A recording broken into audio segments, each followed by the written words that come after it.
presentarla a Lina. Ella es la directora de Insólito y dentro de su carrera profesional podemos destacar que es artista audiovisual, ganadora del concurso de proyectos de arte para la transformación e innovación social y también del concurso nacional de proyectos de investigación sobre cine, ambos otorgados por el Ministerio de Cultura.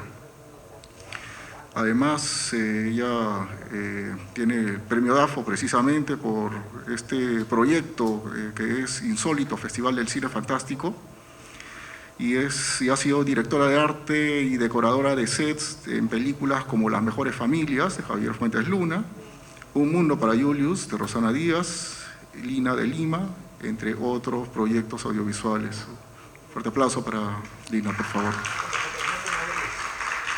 Y bueno, por fin este espacio vuelve a iniciar, bueno, a seguir, porque hemos estado desde la virtualidad, ahora les estaré contando un poco.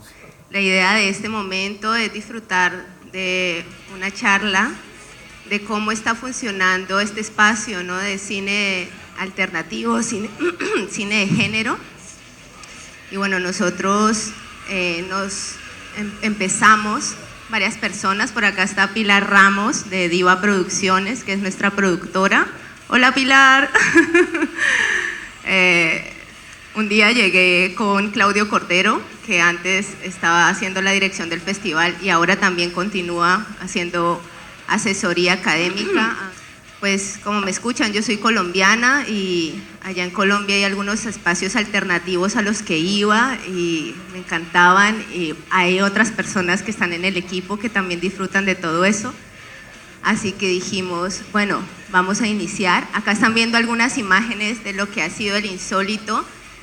En esta cuarta edición pudimos desarrollar la página web y, como decía Jorge Mateo, gracias al Ministerio de Cultura y a un montón de personas realmente, pues se ha podido lograr esto. Con mucha dificultad la página web, no sabíamos con qué encontrarnos, con qué nos íbamos a encontrar, pero bueno, finalmente pudimos recoger algunas películas muy preciadas. Algunas de las ganadoras las veremos hoy.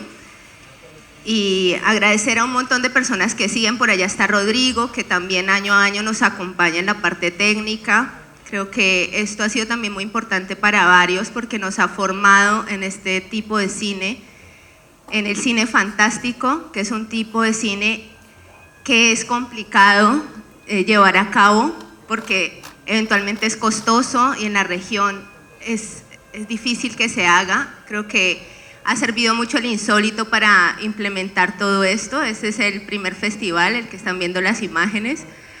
Ahí estamos como bien inocentes ante la situación que nos íbamos a encontrar.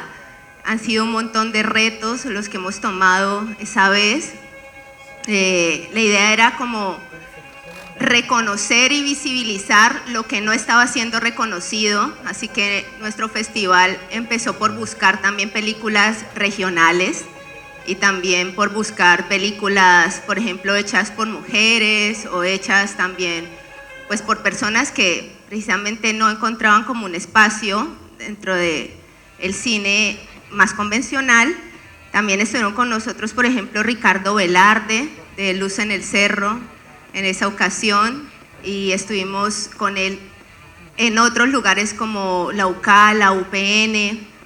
Estuvo también películas como El Cuadro Siniestro de Dante Rubio, y para mí fue súper feliz ver cómo se llenó esa vez la sala acá con este tipo de películas de regiones. También eso ha promovido a que otras realizadoras y realizadores vengan acá a Lima ya a encontrarse con nosotros, sobre todo en los últimos festivales.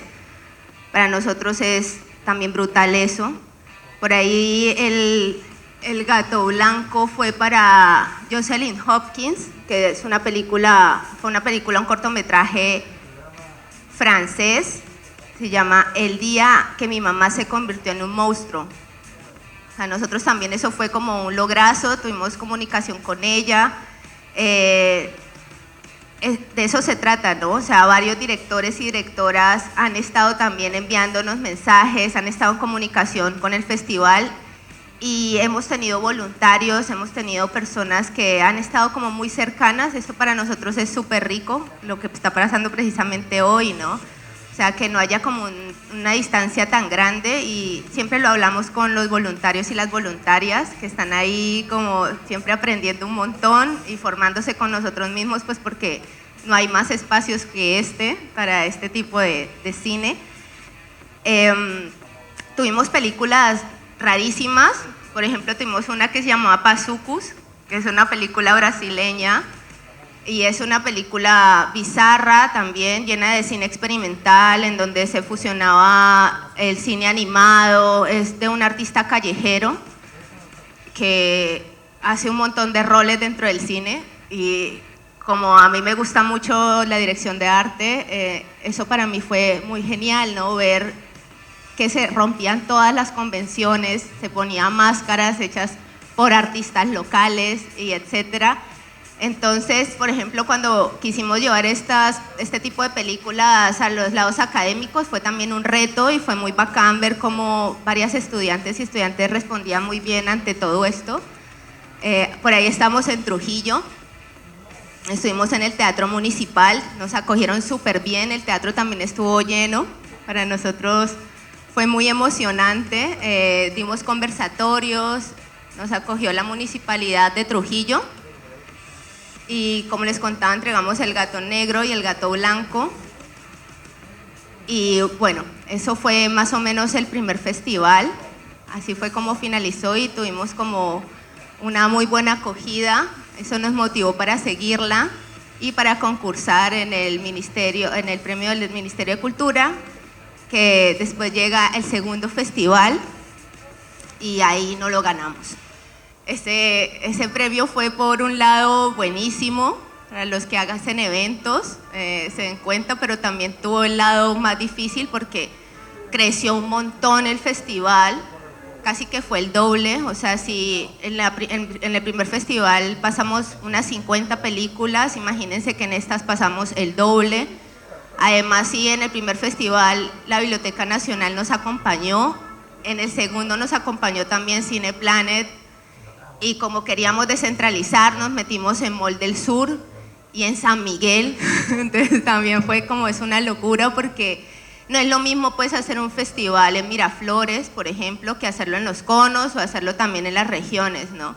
Pero pues en el corazón de todos estaba esto, así que nos atrevimos. Ha representado también un reto poder implementar todo este tipo de cosas, y ahí descubrimos pues que fue difícil, además duró también el doble, que eso también estuvo así re fuerte. Vivimos un festival larguísimo, el primero duró 4 días y el segundo duró 11 días, fue del 7 al 17 de febrero del 2019, y también estuvo presente además por el premio del Ministerio de Cultura la Robles Godoy, y ahí se institucionalizó casi todo este espacio de cine peruano, que fue muy bonito, ¿no? Ver cómo directores y directoras venían, llamaban prensa hasta local, venían algunas de sus actrices, sus actores, como por ejemplo Marisa Orellana, que nos acompañó en esa ocasión, y fue muy bonito tenerla. También estuvo un encuentro con Lalo Parra, no sé si lo conozcan, pero Lalo Parra es un director de cine que también pues nos ha sido visibilizado mucho. Bueno, Insólito pasó una muestra de él, así también como hemos pasado, por ejemplo, en el tercero una muestra de Aldo Saldini. Es muy importante para nosotros porque es un cine que para nada se ve si no estuviera el espacio del Insólito, y es un cine que, si ustedes han estado en el Insólito, se han dado cuenta, rompe todo tipo de esquemas, ¿no? Pasamos Uma Cabeza de Bruja y pasamos también Pueblo Maldito, que son 2 peliculones, se los recomiendo.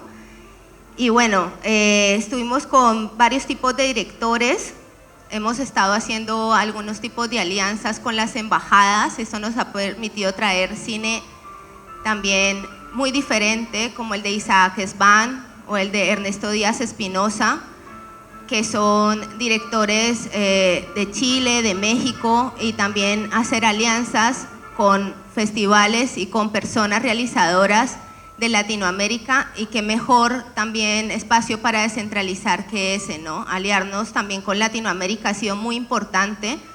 Desde el primer festival hicimos una muestra con Argentina, con el Festival de Cine Inusual, entonces compartimos películas y las películas peruanas se vieron en Argentina.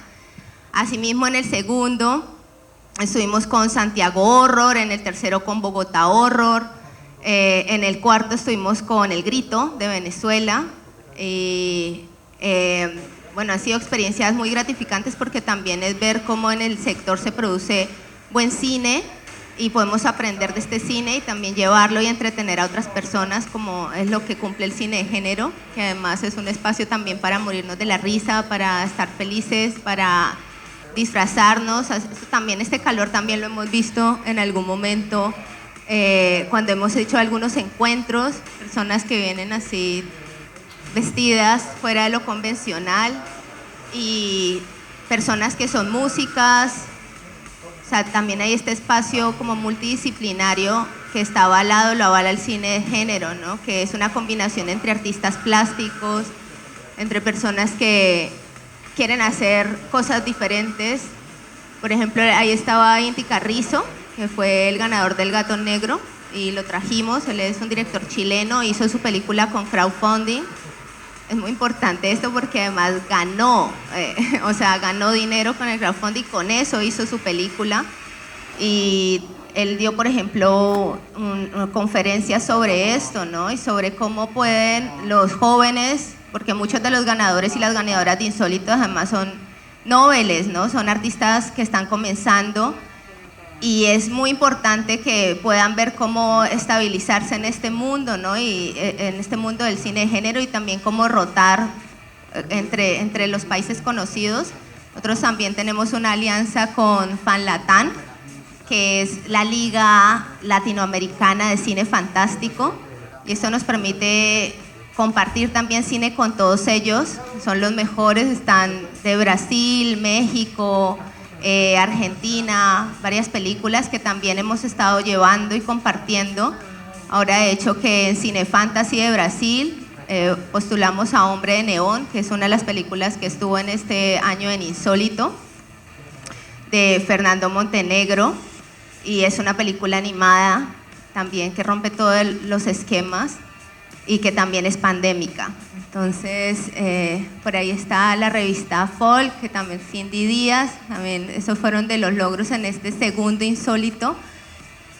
Por ahí estuvimos en Cusco también, hemos estado 2 veces en Cusco.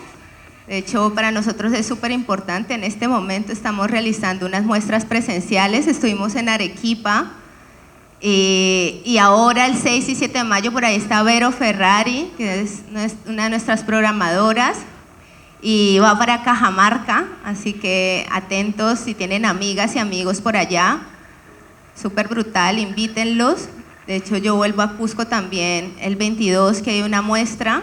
Bienvenidos y bienvenidas todas por allá para disfrutar de la presencialidad y poder abrazar el cine fantástico y gritar un rato juntos.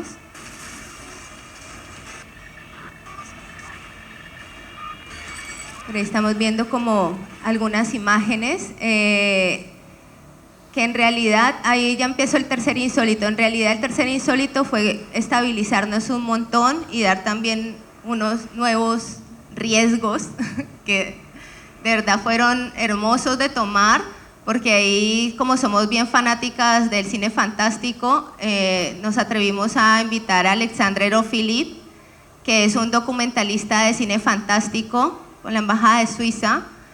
Hicimos como toda esta gestión y bueno, nos estuvo acompañando también y hablando sobre cine fantástico.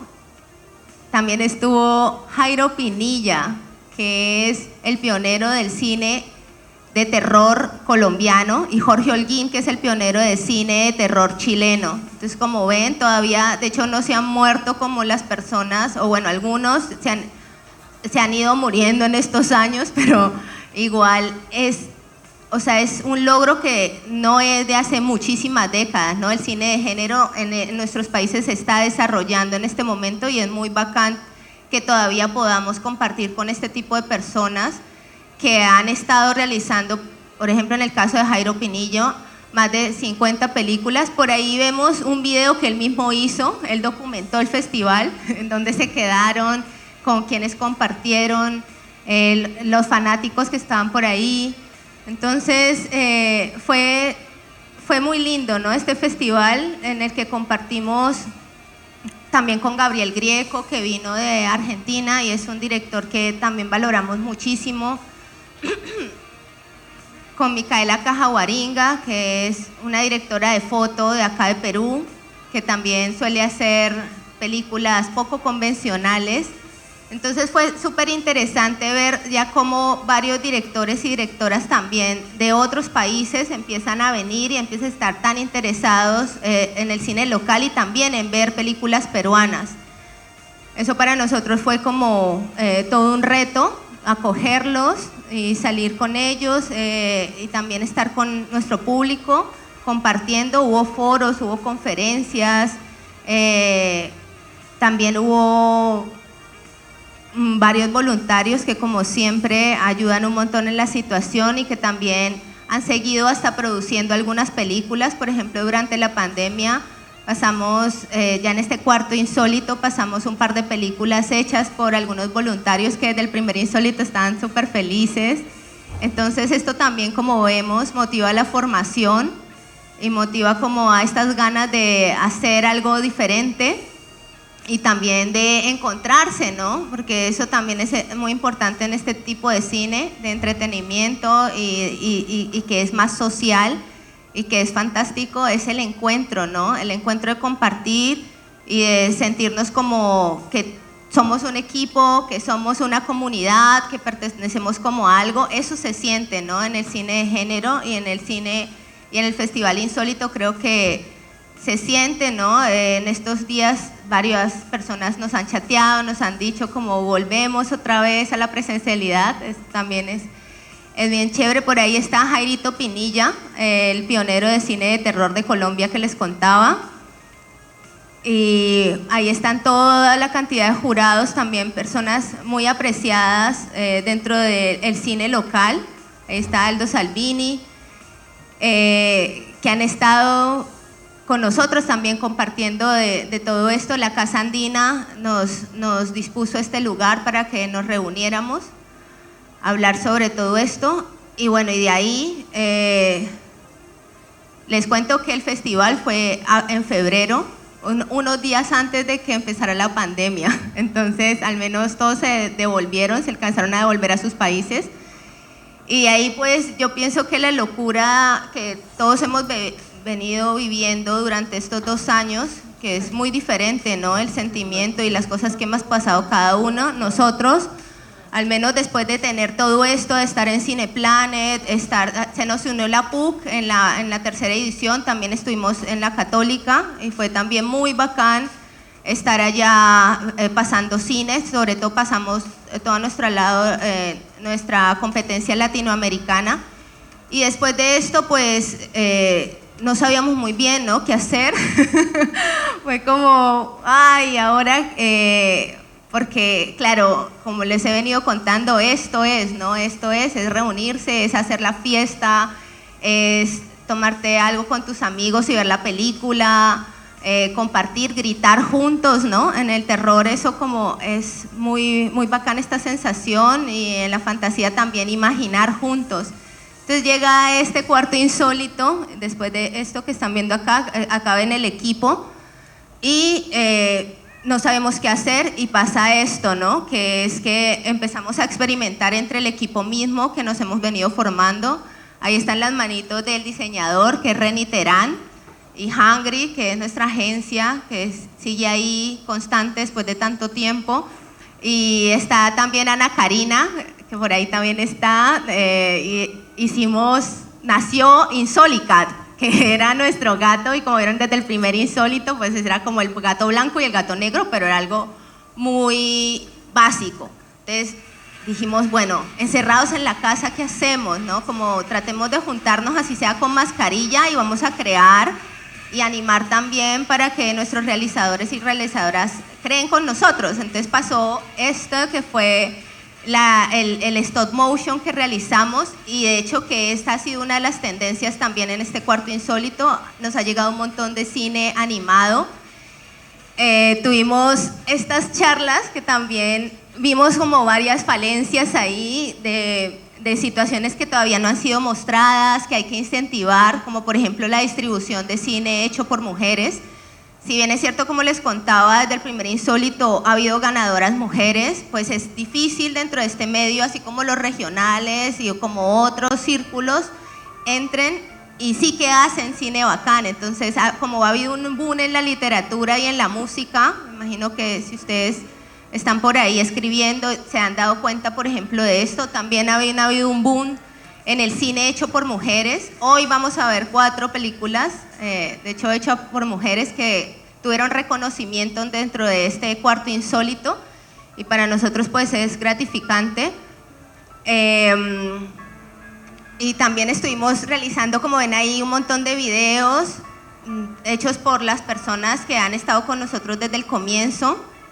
Participamos también en DAFO de nuevo, y al final del año, como en diciembre, pues nos lo ganamos, y también por eso estamos acá hoy reunidos, gracias al ministerio y también a tantas empresas que han estado apoyándonos bajo esta situación tan compleja, pero bueno, ahorita es como un renacer. Entonces por eso hemos planeado como cerrar y estar un tiempo más dentro de este periodo, que es después de que lo hicimos, porque hemos también cambiamos hasta de fecha, o sea, cambiamos de todo para este Cuarto Insólito. Lo hicimos del 23 al 26 de septiembre, y realmente fue algo muy diferente, ¿no? Implementamos también el cine de género animado sobre todo, y también aquí, ay, este paso es re lindo, súbele. Gato Negro en reconocimiento a tu mágica y valiosa trayectoria en el cine de género. Muchísimas gracias, Tenemos a Pilar, Lina y a todo el equipo del Festival Insólito por este hermoso reconocimiento. A ver, voy a leerlo. Dice Mayela Yogya Núñez: Insólito Festival de Cine Fantástico en reconocimiento a su mágica y valiosa trayectoria en el cine de género. Insólito Laurel de Honor 2021. Muchísimas gracias. Ahí está Mayela. Bueno, eso también fue re brutal, ver cómo otras personas también les interesa un montón, y aparte también podemos reconocerla como ella, una gran actriz que ha estado en un montón de películas de género, y bueno, es conocida por otras cosas, pero también es una actriz de cine fantástico, ¿no? Entonces ella nos pudo acompañar y la pudimos hacer este reconocimiento también a la hermosa Mayela. Y también estuvo varias directoras, varias personas que estuvieron acompañándonos, como por ejemplo las directoras que realizaron películas aquí dentro de la competencia peruana, también estuvieron con nosotros, por aquí las podemos ver. Tienen un espacio ahí para compartir y para contarnos también cómo han sido sus realizaciones como noveles, que es súper importante también esto, ¿no? Que ellas de verdad tengan este reconocimiento. Por ahí está también hablando sobre el cine local, los tropicalismos, en el caso venezolano, que tienen un cine también con bajísimo presupuesto, no es un secreto cómo están nuestros compañeros de Venezuela, y que así todo hagan este cine de terror psicológico, este cine también que está pegado a la animación, este cine que utiliza recursos plásticos muy con las manos, ¿no? Entonces son un gran ejemplo también de creatividad, ¿no? Y de traer todas estas ideas, ¿no? Tan frescas. Por ahí está, este es Valentín Falconi, es un realizador peruano que generalmente hace cine fantástico, está haciendo su primer largometraje en stop motion, casi siempre trabaja en stop motion, y con él estuvimos con 2 películas en Insólito, por ejemplo. Y nada, nos demostró su gran talento en esta conferencia, nos dio un montón de consejos que también necesitamos eso, y por eso vamos a implementar también tipo en junio, en julio. En junio vamos a estar lanzando las convocatorias y la idea es que en julio podamos tener más espacios como este, espacios donde podamos aprender, donde podamos divertirnos, donde podamos hablar de cine fantástico, talleres, conferencias y el compartir para ver también películas, ¿no? Aprender de ellas. También tenemos fecha del nuevo Insólito que pronto va a suceder y ya, como les contaba, tenemos la página web, que esa es una gran noticia, así que esperamos tener un festival híbrido en donde podamos disfrutar desde la virtualidad y que nos estén acompañando también estas personas que por ejemplo son directoras y directoras que están lejísimos y no pueden venir porque nuestro festival igual es internacional. Y también queremos abrir nuevos espacios a los que tampoco, o sea, no tienen espacio ahora en Perú, este tipo de cine, como por ejemplo el cine emergente, hecho por jóvenes y jovencitas, por ejemplo, experimental, hecho con celular, pero también con una mezcla fantástica. Entonces queremos aprender también de otros lugares, de otras personas, y para eso nos va a servir la virtualidad.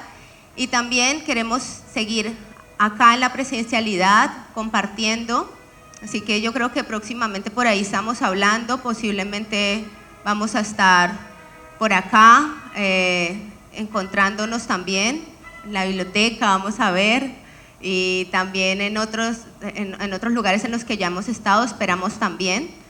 Estamos en este momento en esas, pero estamos de verdad muy contentos de regresar otra vez. Les quiero agradecer de manera especial hoy de ver tantas caras amigas. Si también alguien quiere participar, quiere preguntar algo, justo hoy vamos a lanzar también la convocatoria. Ahora vamos a hablar más tarde de eso. Va a estar Lenny también, Sebastián Pimentel, que son un par de críticos de cine. Lenny es programadora del festival, nos va a estar acompañando con su podcast Mala Sangre y vamos a estar hablando un poco más de cine de terror iberoamericano. ¿Alguno quiere participar? ¿Quiere decir algo?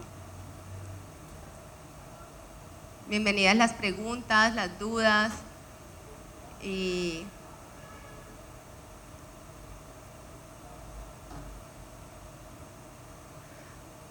bueno, estas son las películas que vamos a ver a continuación. Son 4 cortometrajes que, como les decía, han estado dentro de las ganadoras. En el caso de Natalie Vergara, quiero hacer un reconocimiento. Esta es su segunda película también en Insólito. Ella tiene una distribuidora con su hermano que ganó también el tercer Insólito con El Juego.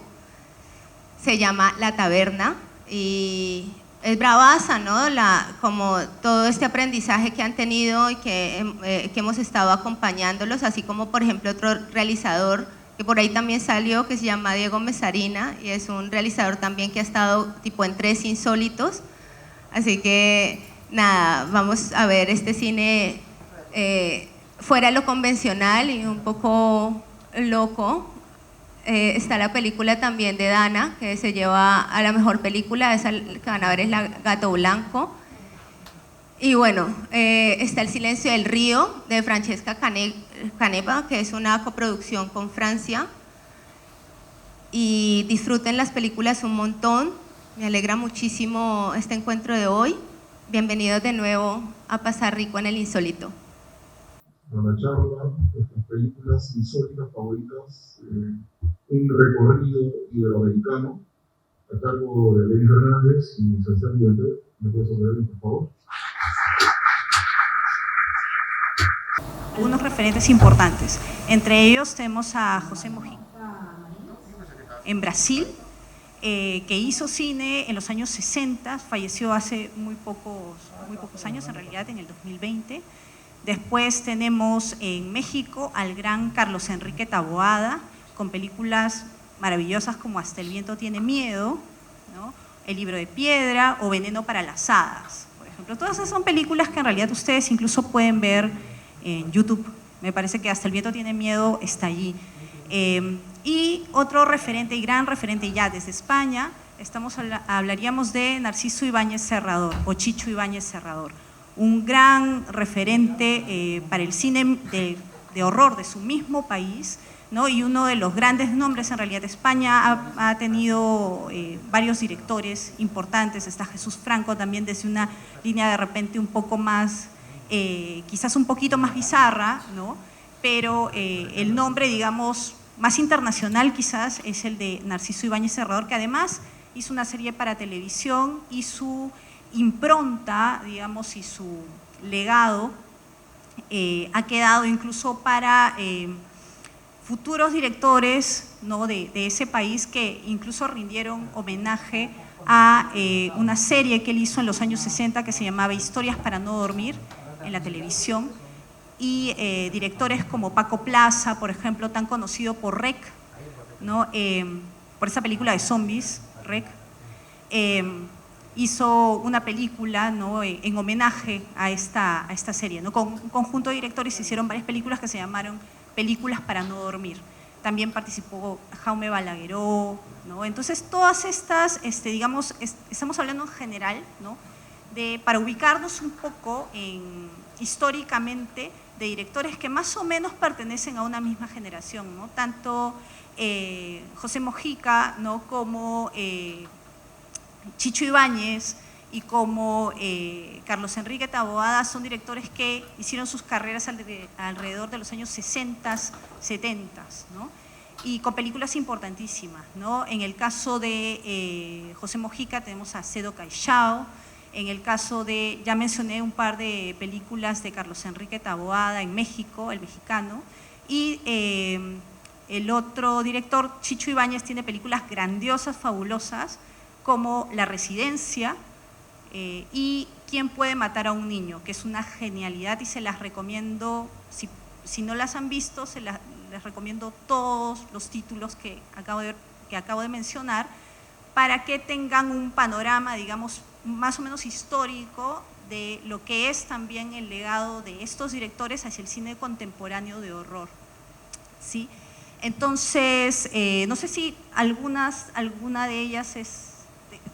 Sí, bueno, yo soy fan de Chicho Ibáñez Serrador, que conocí gracias a que tú me presentaste esas películas. Yo no lo conocí y me quedé totalmente alucinado, me parece que es un gran maestro. Y lo único que quería precisar, ya desde una perspectiva, digamos, histórica, es que identifiquemos, digamos, el contexto, ¿no?, en el que surgen estos directores y estas películas, porque no es casual que España, México, Brasil y Argentina sean los países que formaron una industria cinematográfica en el siglo XX de dimensiones considerables, ¿no?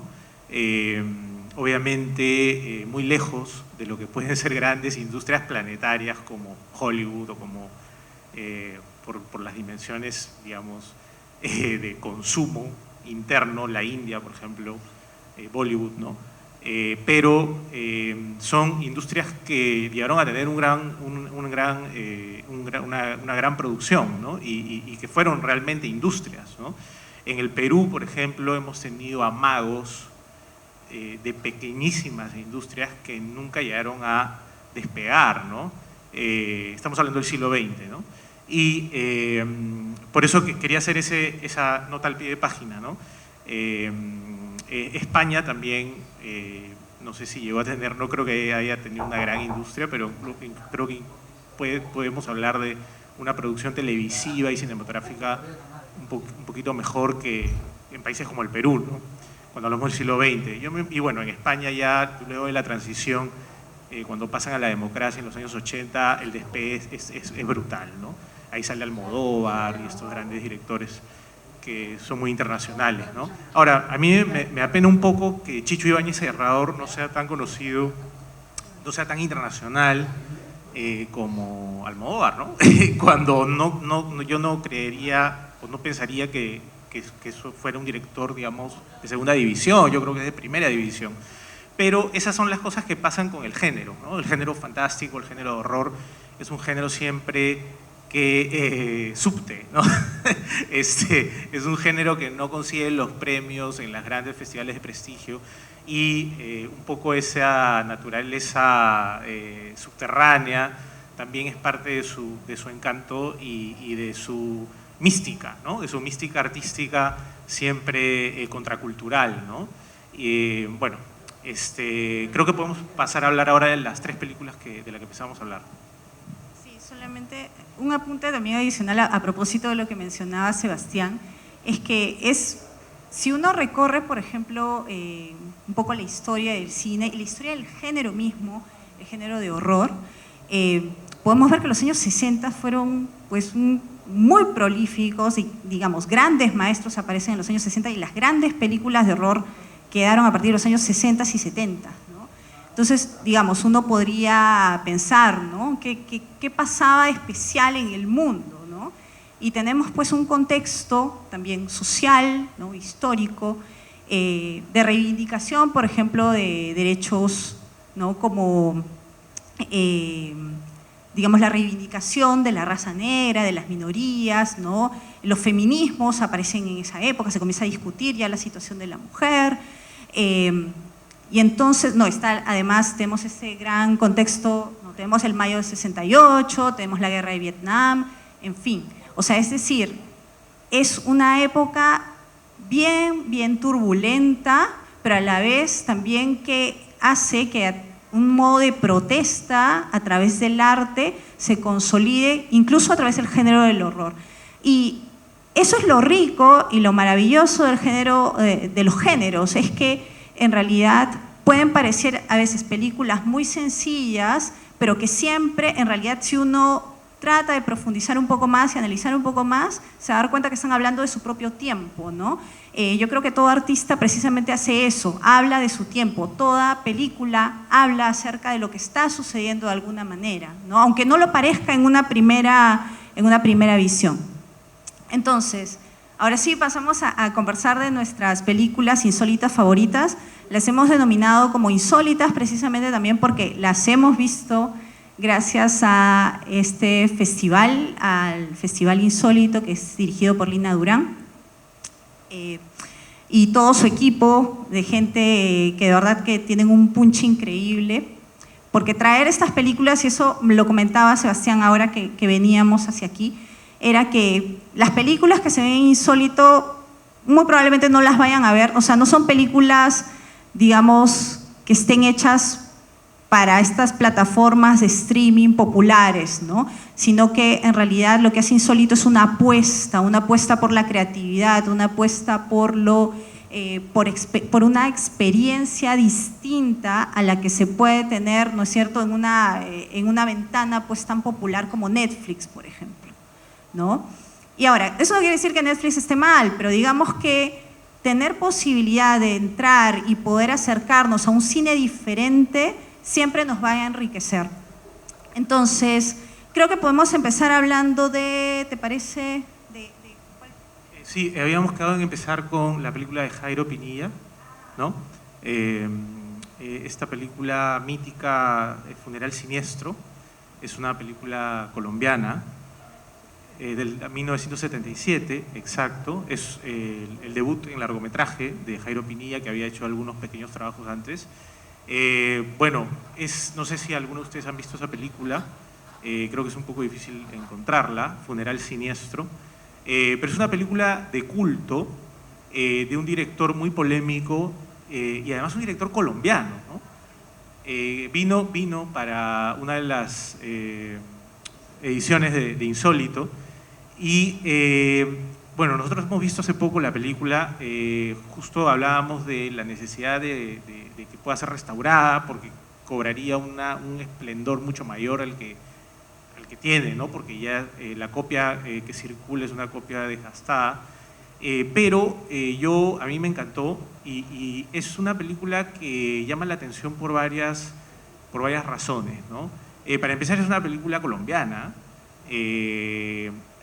No podemos decir que haya una gran tradición, sobre todo de los años 60, 70 de cine de horror en Colombia, un país como el Perú, que no tuvo una gran industria como Argentina, como México, como Brasil, ¿no? Y veíamos una entrevista al director Jairo Pinilla, que era un maverick, o sea, un independiente total, ¿no? Que hace la película pues con bajo presupuesto, ingeniándoselas de formas y aprendiendo a hacer cine en la experiencia de hacer cine, ¿no? Hablamos después de directores, sobre todo en estas décadas, que no contaban con ningún respaldo y se lanzan como cineastas independientes y en contextos más difíciles, más difíciles de los de ahora por razones muy concretas. Para empezar, Jairo Pinilla en el año 77 no podía agarrar un celular para hacer una película, un cortometraje, ¿no? Como ahora se puede hacer. No podía tener una cámara digital barata, ¿no? Y editar en su laptop la película, ¿no? Eso no se podía hacer. Tenías que hacer una película comprando una cámara cinematográfica, ¿no? Ya existía en esa época, empezaba a existir el video, el formato de video profesional, antes del Betamax, ¿no? El Betamax surge a fines de los 70, creo, ¿no? Pero estamos en el año 77 en Sudamérica, ¿no? O sea, imagínense ese contexto mucho más precario que Estados Unidos, un país, que cualquier país industrializado. Todo cuesta el doble porque se tiene que importar. Entonces, la única manera de hacer cine era haciendo cine con celuloide, con una cámara cinematográfica. Eran carísimas, eran grandes, y la cámara no te basta, ¿no? Tienes que comprar el celuloide. Y el celuloide no costaba pues 100 soles, ¿no? Un rollo, una lata, como le decían, ¿no? Cada rollo era 20 minutos, ¿no? Si quieres una película de 2 horas, ¿cuántos rollos necesitas? Digamos, claro, las 2 horas pueden ser, ¿cuántos? 6, 7, 8 rollos, 8 latas, pero ese es el corte final, ¿no? Tú tienes que grabar, para poder editar, necesitas varias tomas para una sola escena, ¿no? En esa época era alucinante. Yo he hablado con algunos cineastas de esas épocas y en América Latina tenían que hacer una toma, porque no podían gastar más rollo del que tenían, que era poquísimo, ¿no? Porque además, si se gastaban el rollo en 12 escenas o 3 escenas, tenían que comprar mucho más y era carísimo y era imposible, ¿no? Entonces, es alucinante realmente lo que hicieron esos cineastas. A mí me cuesta imaginar la locura que tienes que tener para hacer algo así, ¿no? O sea, hay que estar loco, ¿no? Sobre todo si además si no eres millonario, ¿no? Hay anécdotas de cineastas peruanos que hipotecaban sus casas, ¿no? Y que se terminaban al final sin casa, ¿no? Se divorciaban, no sé, ¿qué faltaba? Robar un banco, ¿no? Para hacer una película. Hay una entrevista a Jairo Pinilla en YouTube, les sugiero que la vean, y cuenta un poco sus peripecias. Ha hecho un montón de películas documentales. Esta película, su primer largometraje, es el que tiene más culto.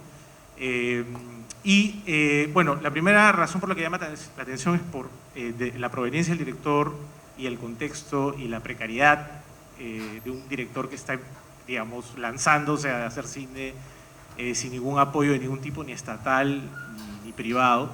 Pero también llama la atención porque es una película rural, ¿no? O sea, es una película de horror en un ámbito provinciano, ¿no? Además el director es de Cali. Es una película que se escenifica un poco en la llanura colombiana, no sé cómo le llaman, es una especie de zona agrícola, con una belleza natural muy interesante, ¿no? Y que se aprovecha mucho en la película. Es una película también de casa maldita, ¿no? Que es uno de los elementos muy presentes en el género, ¿no? La casa embrujada, la casa maldita, la casa del horror, digamos. No les voy a contar la historia, no quiero spoilearles, ¿no? Hay una niña y una madrastra, algunos de repente la han visto, me llamó la atención que no sea una película urbana, pero es una película también muy original porque el tema, digamos, del horror, creo que también hace juego con una crítica a la institución familiar en América Latina. Es una película de alguna manera también sobre la infancia, muy interesante, además porque la niña es fabulosa, no recuerdo el nombre de la niña, pero es tremenda actriz realmente, y es difícil dirigir niños en el cine. De las cosas más difíciles que hay es dirigir a un niño bien, ¿no? Y realmente qué bien dirigida está. En general me parece el casting y los actores excelentes, sobre todo para hacer una producción de muy bajo presupuesto. Realmente me la recomiendo mucho y creo que es un hito del cine contracultural latinoamericano, y es una tarea pendiente también darle más visibilidad a estas películas que no son los clásicos mexicanos, argentinos o españoles o brasileños, ¿no? Y como esta, una película colombiana como el título era El funeral siniestro. El funeral siniestro. Bueno, Lenny, te paso ahora para que tú comentes la película y pasar a la otra. Sí, bueno, sí, en realidad Funeral Siniestro es una película muy interesante, es realmente un hallazgo y un descubrimiento para quienes no nos habíamos acercado al cine de Jairo Pinilla, y que tuvo de verdad un gran gol, digamos, por decirlo de alguna manera, del insólito, traerlo y hacer conocer buena parte de sus películas, un homenaje que le hicieron a este maestro, no a este director de culto en realidad, porque si ven nada más esa primera película, me parece que uno puede notar no solamente la garra en el sentido de cine de bajo presupuesto, sino porque hay un conocimiento muy interesante también del cine y cómo contar una historia, y lo comentábamos también con Sebastián, no tanto a través del diálogo, sino solamente a través de imágenes, ¿no? O sea, la película, la narración de la película está hecha sobre todo, y por eso es tan poderosa, es a través de imágenes, más que el diálogo mismo. Otra cosa que me gustó mucho, y a propósito que comentabas el tema del paisaje, sí, es verdad, es el interior de Colombia, no es un paisaje rural, pero lo interesante es que no hay nada, digamos, preciosista ni con ánimo de embellecer. Es más bien un panorama un poco eriazo que nos recuerda un poco a los westerns incluso, ¿no? Con los personajes, ¿no?, que van apareciendo por allí. Este territorio un poco eriazo, pero que a la vez es una hacienda en esta casa medio maldita, ¿no? Y otra cosa que me gustó mucho de la película, y que ojalá tengan oportunidad de verla ustedes, es que hay varias escenas que son violentas, ¿no?, y que están filmadas a plena luz. O sea, es decir, el director apuesta, ¿no?, por un par de escenas, sobre todo recuerdo claramente de un ahorcamiento, por ejemplo, ¿no?, y que además que tienen esa duración de la que hablaba Hitchcock. No sé si alguna vez han tenido oportunidad de ver esta película Frenesí, en donde el asesino ahorca a una mujer y se demora, la toma es larguísima, y Hitchcock decía que la finalidad de él era hacer notar pues que matar a alguien no es tan fácil, ¿no? O sea, no es como que lo cojo de aquí y ya se desmaya y ya falleció, ¿no? Sino que quería transmitir un poco lo difícil, lo duro, y ese proceso también angustiante incluso para el propio asesino, ¿no? Y lo doloroso, ¿no?, que resulta para la víctima, ¿no?, lo tortuoso. Entonces, en esta película de Pinilla, por ejemplo, hay una escena a plena luz, por ejemplo, en donde se puede ver eso, ¿no? Y eso me parece una osadía, ¿no?, y me parece pues que habla muy bien del carácter de Pinilla para hacer una película que no necesariamente si pensamos en un continente como el nuestro, ¿no?, conservador de por sí, religioso de por sí, colocar una escena así, pues me parece pues que habla muy bien de él, ¿no?, de que no sigue las reglas, que es lo que hay que hacer, ¿no?, porque cuando un cineasta comienza a seguir las reglas, creo que es donde pierde un poco en realidad el camino, ¿no? Y bueno, vamos a pasar a la segunda película. Vamos a hablar de una película que para mí es de verdad una joya. Estuvo en el primer insólito, que se llama Pazucus, la isla del vómito y la desesperación, una película del brasileño Gursius Geutner. Siempre tengo dificultad en pronunciar su apellido, pero bueno, es una película de este director brasileño que es, digamos, el otro lado del cine, ¿no? O sea, mientras Jairo Pinilla apuesta por un cine de repente de corte y de narración quizás un poco más clásica, por decirlo de alguna manera, ¿no?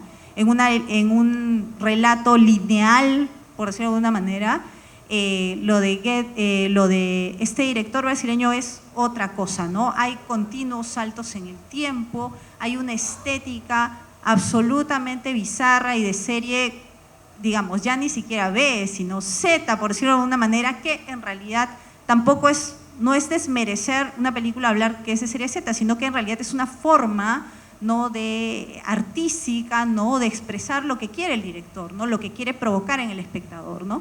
Entonces, es una película que cuenta la historia de el que es un paciente, ¿no?, psiquiátrico, que está acosado por unas voces que vienen a través de su estómago y que su psiquiatra lo busca para acabar con él, ¿no? Entonces hay persecuciones, hay momentos de pesadilla, a la vez hay una pareja que está yendo de vacaciones a una isla, pero las vacaciones se convierten en la cosa más extraña y en la cosa más bizarra, ¿no?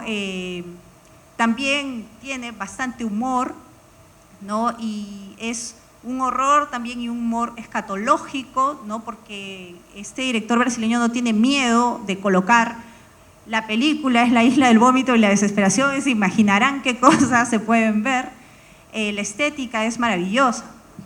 Sí, y eso es interesante contrastar la película de Pinilla, de Jairo Pinilla, con esta, que bueno, las separa décadas, ¿no?, varias décadas, pero es como dos caras opuestas del género del horror, porque en la película de Jairo Pinilla hablamos de una película de atmósferas, ¿no? Además, el celuloide también aporta una profundidad de campo, una densidad de la iluminación en claroscuros, las atmósferas nocturnas, a media luz.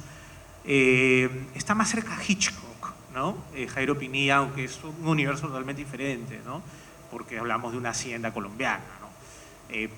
Pero la narración tiene esa articulación, digamos, pausada, ¿no?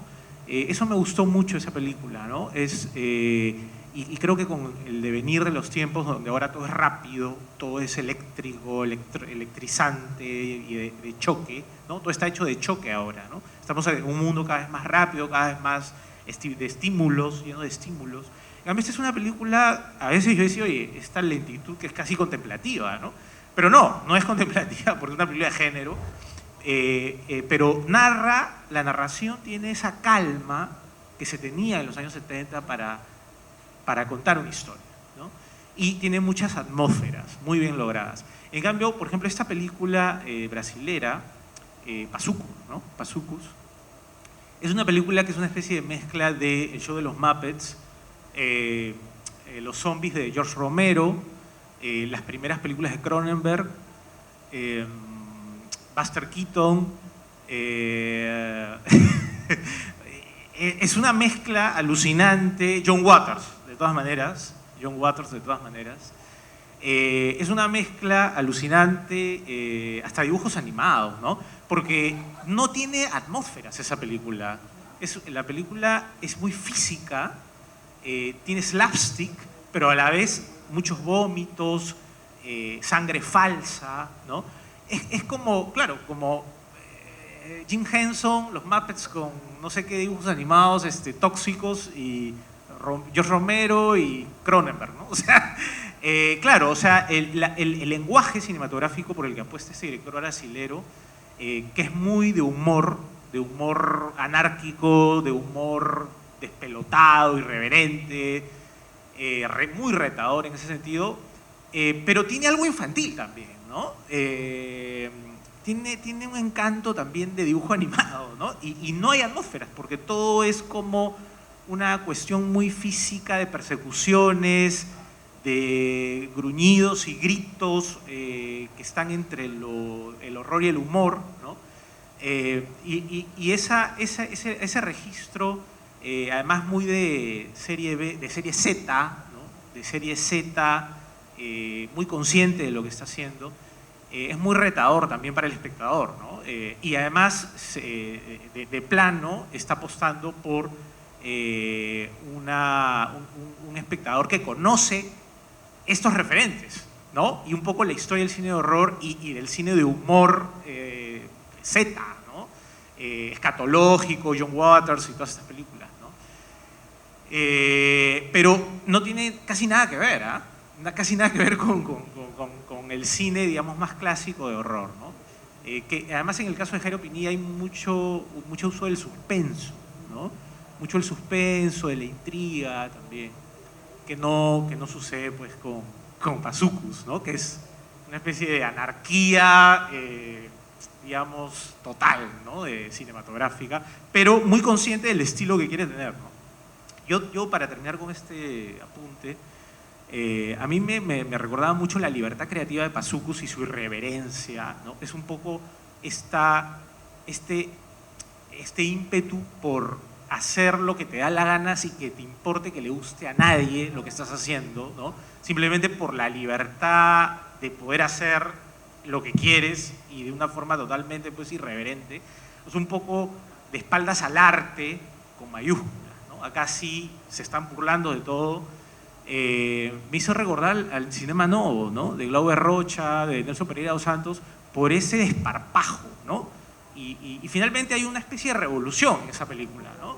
Que además no es una película urbana, que yo recuerde, ¿no? Es una película también que se hace en un escenario medio primitivo, medio salvaje, ¿no?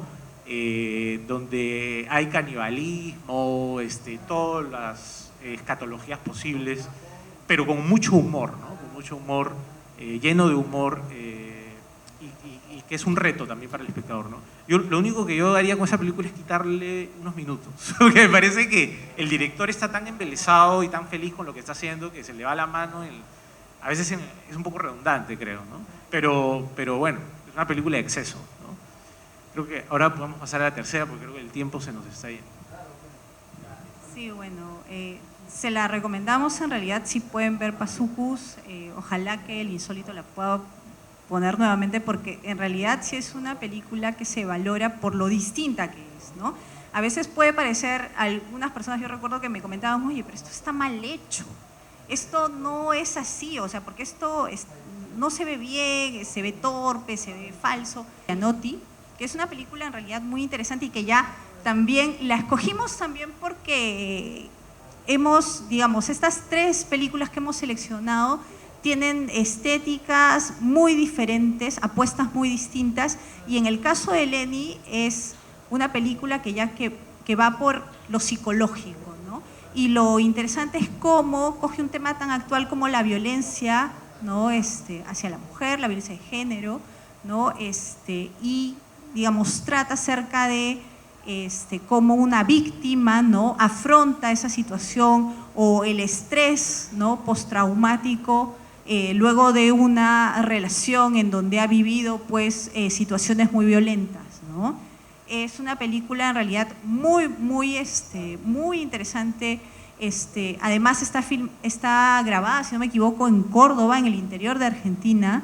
Es una película con escenarios, la fotografía es muy especial, hablábamos de eso, ¿no? Tiene una estética un poco, el color se asemeja mucho a las fotografías en Polaroid, o sea, digamos, ha buscado el director un color, ¿no? Distintivo, diferente, que de alguna manera lo aleja, ¿no? De lo meramente digital y de lo meramente metálico, ¿no? A veces hablamos de las imágenes en alta definición y de que uno puede ver pues hasta el poro del actor, ¿no? Y digamos, como espectadores estamos también un poco dispuestos, ¿no? A tener la mejor definición, ¿no? Pasa con los celulares, ¿no? Queremos el celular en la mejor definición del mundo, las cámaras y todo, pero este director apuesta en realidad por algo que le da una textura a su película más cinematográfica, más de propio cine, ¿no? Sí, y también más íntima, ¿no? Y más realista, ¿no? Porque, claro, la otra opción, como decía Lenny, es la fotografía publicitaria, ¿no? La fotografía publicitaria, por lo general, es muy luminosa, es muy colorida, ¿no? Es una fotografía McDonald's, ¿no? Donde todo está como muy claro, muy definido, y no hay impurezas, ¿no? En cambio, esta película, Lenny, tiene ese realismo, esa textura más cinematográfica, como dices tú, y realista, ¿no? A mí me hace acordar a veces a la impronta que dejó esta vanguardia, este movimiento cinematográfico que surgió en los 90s, el dogma danés, ¿no? De Lars von Trier, Thomas Vinterberg, que es como un nuevo neorrealismo, ¿no? Es como un retorno del neorrealismo italiano de posguerra, ¿no? Solo que ahora con video, ¿no? Con cámara digital. Es un poco ese fue el dogma, ¿no? O sea, volver a las fuentes naturales de luz, ¿no? Un poco decirle no al artificio, al glamour de Hollywood, ¿no? Y de hecho, digo que es un retorno del neorrealismo italiano porque, claro, el neorrealismo italiano surgió como la idea de hacer un cine de guerrilla con poco presupuesto y pocos medios y utilizar, digamos, lo que te da naturalmente el entorno, ¿no? Tanto actores que no son actores, pero que representan los personajes que quieres en la historia, y la luz natural y los escenarios, las calles, ¿no? Que ya están ahí, ¿no? No tienes que comprar eso o hacerlo en un estudio en interiores, ¿no? Y un poco el cine de horror, que naturalmente, o sea, históricamente el cine de horror se ha asociado a los costos de producción por la artificialidad que significa tener espacios, digamos, fantásticos o espacios de utilería góticos o lo que fuere, ¿no? El cine de horror se está renovando también desde un poco esta estética realista con escenarios naturales que se ve mucho, urbanos, ¿no? Que se ve mucho en este caso con Lenny, ¿no? Es una película de ciudad, pero siempre estamos viendo todo desde un poco la psicología atormentada de esta chica, que está como traumada, que tiene pesadillas y no sabemos muy bien por qué, ¿no? No puede dormir, ¿no? Está en un estado medio de semi-inconsciencia o semi-vigilia, y es muy psicológica. Eso es lo que me gustó también, ¿no? Es una película muy psicológica, incluso hay una escena con un psicólogo, ¿no? Hay una terapia ahí un poco a la mala que hace la chica, y también es una película feminista, ¿no? Lo que la hace estar muy en consonancia con el nuevo feminismo de los últimos años, y yo creo que lo hace muy bien, ¿no? Creo que además la chica es una excelente actriz, justo conversábamos la calidad de actores y la dirección de actores, y esta sí es una película que juega mucho con la verosimilitud, ¿no? O sea, con la naturalidad de los personajes, un poco casi al estilo documental, aunque al ser una película de horror hay muchas cosas también como expresionistas que tienen que ver con la distorsión de la realidad desde la mente atormentada de esta mujer, ¿no? Hay un equilibrio ahí entre el realismo y lo verosímil, natural, y lo distorsionado y las pesadillas que se cuelan un poco, que la atormentan y que se meten a veces en la realidad, ¿no? Y creo que es una película muy interesante, aunque digamos que el desenlace me parece muy abrupto, ¿no? Me parece un poquito muy de golpe todo, pero no le quita lo logrado en general, ¿no? Me parece que es una película que muestra un gran talento con este director, ¿no? Es un debut, ¿no? Sí, bueno, entonces, nada, les recomendamos estas películas. Ojalá las puedan reprogramar para que las puedan ver en un ciclo especial, porque realmente son películas muy valiosas. Y como les decimos, Lenny es del 2020. Es del 2020 y como les digo, los invitamos, ya se viene la 5ª edición del Insólito, los invitamos para que puedan ver esas películas de las que no van a poder encontrar en otro lugar que no sea este festival. Y si son amantes del género, ¿no? de lo fantástico, del horror, pues el Insólito es el festival indicado para los cinéfilos. Entonces, nada, ha sido un gusto estar acá con ustedes, de verdad qué bonito presentarnos así, sin mascarillas, nosotros al menos, y con la distancia de vida, pero cerca a ustedes. Me despido también, muchas gracias por escucharnos y hasta la próxima oportunidad que estoy seguro que vamos a tener en una nueva, no sé, edición de Insólito o alguna presentación especial como esta, ¿no? Muchas gracias también a Lina Durán, la directora del festival, Claudio Cordero, que también siempre ha estado desde el inicio, digamos, poniendo el hombro y dirigiendo también el festival, y a nuestros amigos cinéfilos. Gracias, Eleni, a ti también. A la Biblioteca Nacional también. Y bueno, a todos ustedes por acompañarnos en esta presentación especial del cuarto Festival Insólito. Bueno, nos queda solo... Excelente, gracias. Nos queda solo... bueno, creo que Lina tiene algunas palabras finales para la convocatoria del quinto Insólito. Escucharlos, Lenny, Sebastián, muchas gracias. Y nada, los esperamos. Va a haber el quinto Insólito del 27 al 2 de octubre. Y bueno, esta es la convocatoria. Como ven, hemos tenido una nueva transición. De eso se trata, siempre estar experimentando, abiertos al cambio, a las mutaciones. Y de eso se trata, de encontrar nuevos talentos y también de traer talentos que no son tan reconocidos o que nos causan gran impacto por su cine, que es loco, poco convencional, freak. Y bueno, bienvenidas a participar. Tenemos, de hecho, 4 competencias. Seguimos con la de largos, la de cortos, la peruana, que además es de libre ingreso, pueden inscribirse de manera gratuita, eso está buenísimo. Y vamos a sacar una nueva competencia que es emergentes, fantásticas y fantásticos. Entonces está también muy bueno esto porque es para los jóvenes, para el cine realmente hecho de manera diferente, por ejemplo con celulares.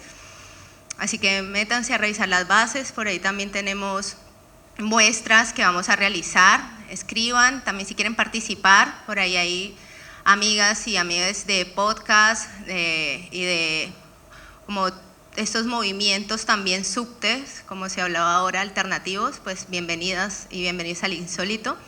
Nos veremos pronto y sigue la muestra en Cajamarca el día 6 y 7 de mayo y el día 22 vamos a estar en Cusco, en la Sala Quine.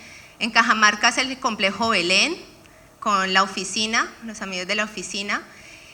Y bueno, tendremos más cine de terror y cine fantástico para largo tiempo, así que vamos con toda. Gracias.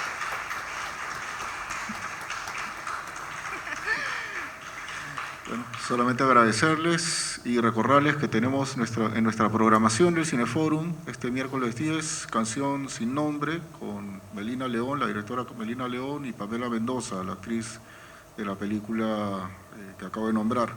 El ingreso es libre a las 7 de la noche. Nos vemos.